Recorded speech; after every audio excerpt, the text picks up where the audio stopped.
Boston area chapter's first product show 25 events ago was in Cambridge, Massachusetts at the Howard Johnson's Hotel in Memorial Drive. It was a funky location. We were on 3 or 4 floors. We were in carve-out rooms. You had to go up elevators and around corners because we had tables in every conceivable location. We were in the restaurant. I think the restaurant was called the Hubbub. And we had like the steam table covered with things, and it was cozy, I'd say.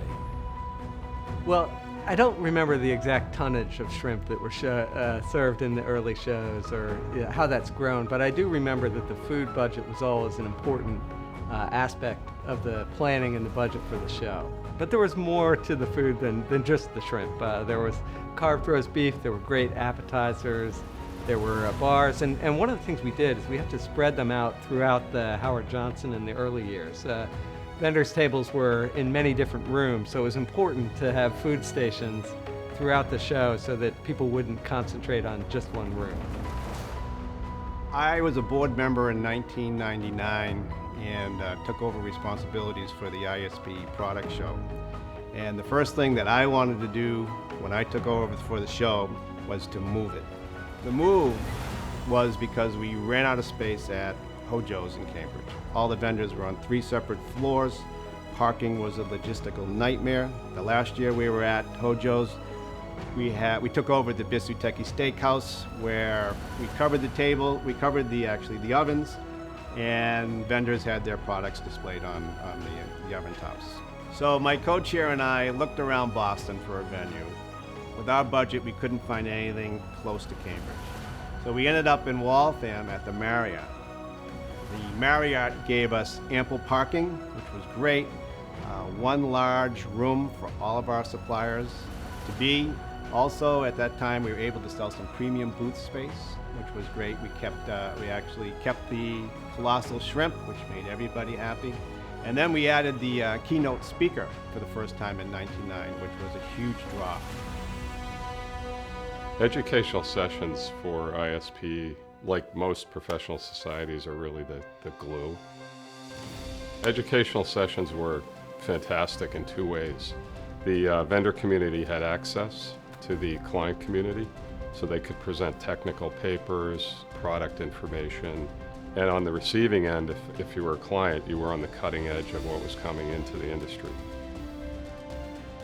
Moving the show to Gillette brought this product show to a whole new level. In addition to having more vendors and attendees than ever before, we happened to be able to go to a venue where the 3-time world champion New England Patriots played football. There was a certain panache, there was a certain swagger associated with being able to have an event at this venue. The impact of having the show at Gillette Stadium was phenomenal. I can't even describe how positive the attitude was. Things were going really well in the life sciences industry. We were in a brand new venue. It was bright, it was airy, it was great. And our keynote speaker was the guy who had committed millions and millions of dollars to building the BMS plant in Devens. The career fair is an exhibition within an exhibition. Adding the career fair was important for the growth of the product show. And we added it to add an element of differentiation, providing an opportunity for our members to seek new opportunities within the industry helps all of us. You have to be at the after party to really understand it.